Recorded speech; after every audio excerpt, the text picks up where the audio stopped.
subhanallohi deb aytsa tarozini to'ldiradi. Bir marta subhanallohi deb chin dildan banda Allohni zikr qilsa, ana shu zikrining savobi tarozini to'ldiradi, qiyomat tarozisi. Agar banda bir marta alhamdulillahi vallohu akbar deb qo'ysa, yer va osmonlarning orasi savobga to'lar ekan uning uchun.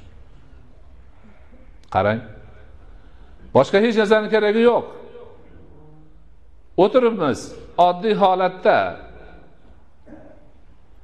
bir soniya ham ketmaydi subhanallohi deyishga.